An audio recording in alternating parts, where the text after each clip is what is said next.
Do you want a leader from a different generation who's going to put this country first?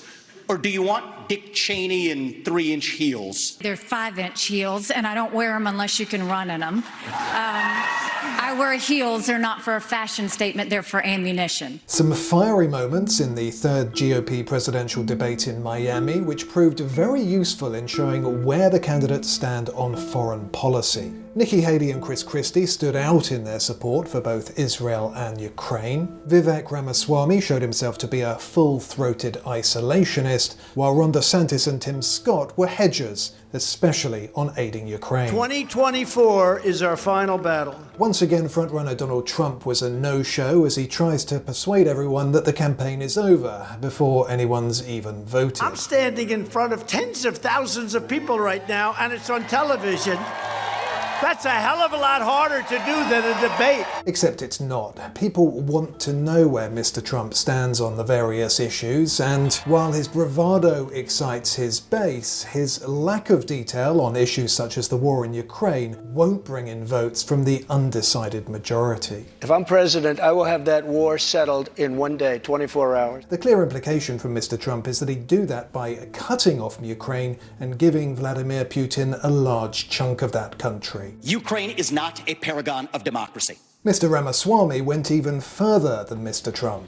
He declared that Ukraine isn't worth defending, spinning a series of falsehoods, insults, and half-truths about the country. It has celebrated a Nazi in its ranks, the comedian in cargo pants, a man called Zelensky, doing it in their own ranks. Press reports later suggested that Mr. Ramaswamy's campaign had said the candidate was referring to somebody other than Mr. Zelensky. I am telling you, Putin and President Xi are salivating at the thought that someone like that could become president. They would love to see Ms. Haley, of course, benefits from her experience as former US ambassador to the United Nations and was quick to counter Mr. Ramaswamy's position on Ukraine. Here is a freedom-loving, pro-American country that is fighting for its survival and its democracy. No, I don't think we should give them cash. I think we should give them the equipment and the ammunition to win. And I'll tell you, if Biden had done it when they first asked for it, this war would be over. When the conflict in Israel came up, Ms. Haley rightly pointed out that Iran was behind the militias attacking the Jewish state, as well as US bases in Syria and Iraq. Iran responds to strength. You punch them one and you punch them hard, and they will back off. But what we don't need is Biden falling all over himself to get back in the Iran deal. This is a good deal. Him giving $6 billion to get 5 hostages home. The whole world's gotten the message. Take Americans hostage, Right. you get billions of dollars. Him telling Netanyahu now that he needs a pause or a ceasefire. Any progress on the humanitarian pause? Yes.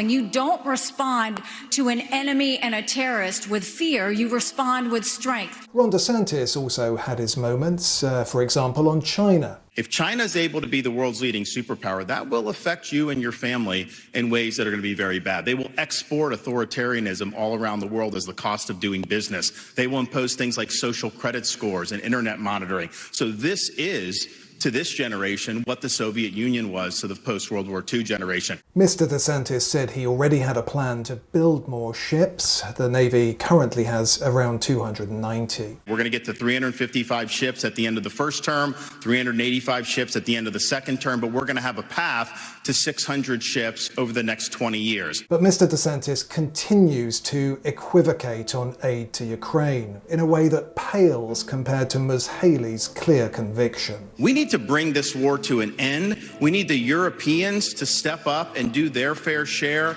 And we need to get serious about the top threat that this country faces, which is the Chinese Communist Party. Mr. Trump is leading the field by a mile, and as a result, the press corps is treating these debates as irrelevant. But they are helpful in sorting out the views and preparation of the candidates. Something that's especially important on national security, as the world's rogues are on the march and the US is unprepared. America can never be so arrogant to think we don't need friends. After 9/11, we needed a lot of friends. Now is the time to get partnerships.